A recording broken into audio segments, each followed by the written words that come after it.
Un placer. Thank you so much to accept this conversation. No problem. Hola. Just speak a little bit of Spanish, right?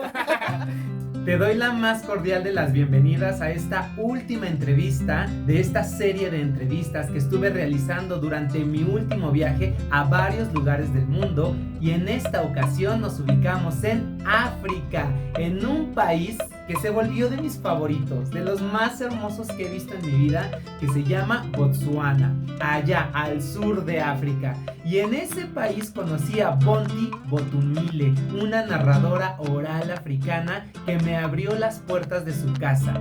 Y bueno, ¿cómo llegué a Botsuana? ¿Cómo llegué a ella? Pues fue puro accidente. Yo estaba viajando por varios países y la verdad nunca tengo un plan tan concreto. Voy construyendo mi viaje, me quedo aquí unos días, cruzo la frontera, voy aquí, voy allá. Y así llegué hasta Botsuana por recomendación de otras personas. Y llegué a Maun, el lugar donde vive ella. Y llegué con una familia sudafricana que, gracias a este sistema de hospedaje solidario que se llama Couchsurfing, pues llegué a esta familia sudafricana que, por cierto, hay que decirlo, su casa no es de ladrillo ni de cemento. Ellos construyeron su casa con tiendas, con casas de campaña, o sea, de tela prácticamente, ¿no? Entonces me hospedaron unos días ahí, fue muy bonito estar con esa familia. Y de repente me dicen, tenemos una vecina que es cuentacuentos. Y yo, ¿qué? Entonces les pedí que me conectaran y me conectaron. Vecina que vivía como casi a una hora caminando ahí en casi el desierto. Yo dije, ay, qué vecina, ¿no? Pero yo no me detengo, yo voy. Y fui hasta allá, medio me perdí hasta que comencé a ver unos letreros que decían Storytelling Place. Una cosa fascinante. Yo decía, estoy cerca, estoy cerca. O sea, era de el lugar de los cuentacuentos, algo así por el estilo. Hasta que llegué a su casa y tuvimos una conversación muy, pero muy bonita. Y lo primero que le pregunté a Bonty fue cómo llegó a este mundo de la narración oral.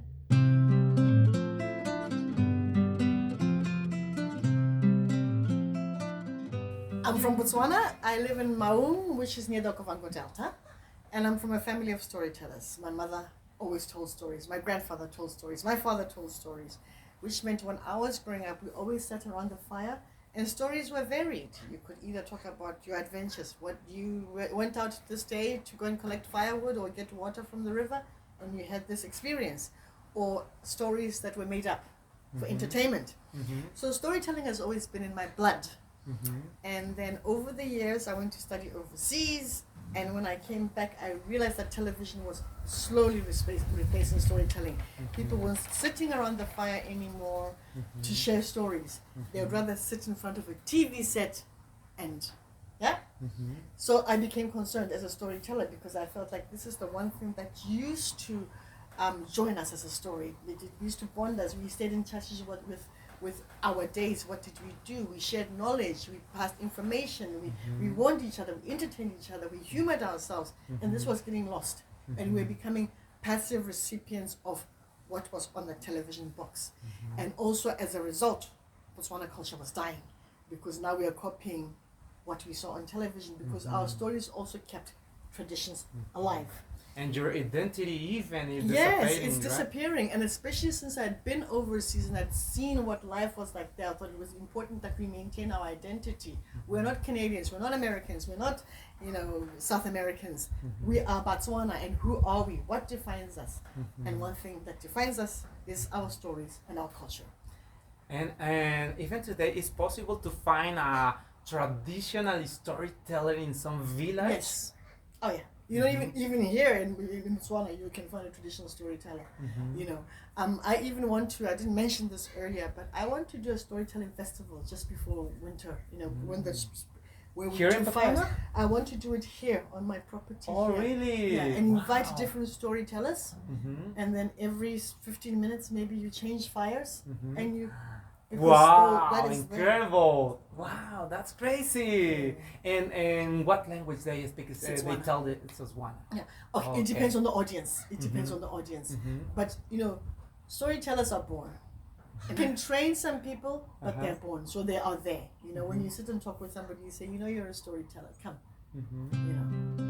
Le pedí a Bonty que nos platicara un poquito sobre el lugar donde vivía, que al mismo tiempo tiene espacios con juegos para las niñas, los niños, les niñes, y también tenía otros espacios como para dar clases, tenía su espacio donde vivía, áreas verdes, jardines, y le pregunté, pues, ¿de qué se trataba este proyecto, este lugar? This place is a ploughing field. It belonged to my grandfather. Yeah, my family on my father's side is originally from Zambia, and they were farmers. Oh, and he used to farm here, and he left it to me as an inheritance. And basically, as a storyteller, I decided to change my craft because I realized nobody was listening to stories. I decided to write my stories as books.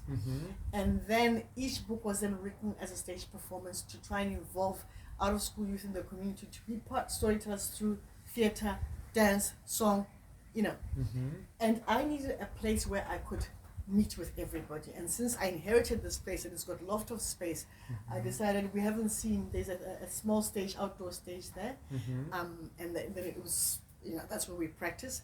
But then I'd also noticed when I started writing my stories as books that the literacy levels of children in schools was very low. So in my head, or according to me, children had gone from around the fire to in front of the TV set and missed this reading culture. So I realized that there was a need to cultivate a reading culture if kids are going to read stories about their tradition. But to bring kids here to come and read can be quite daunting. They spend the whole day at school struggling with reading, and I'm coming here to say, let's improve your reading. I decided to build a playground. It's also made out of recycled stuff. As I explained, this is a farm, so a lot of things that I do here is stuff that doesn't cost much money. So I either recycle things or I reuse, I upcycle. So the playground, I inherited all these swings from our church. They were broken and they were going to throw them out. So I spoke to our priest. I said, I can get them redone. And he said, okay, there we go. And we did it. So every Wednesday, kids come here and we help them to improve their reading. The reading? Yeah, and sort of get them into stories, using stories to help them improve their reading. Le pregunté a Bonty dónde o cómo nace esta curiosidad o necesidad de plasmar las historias en los libros, de publicarlas.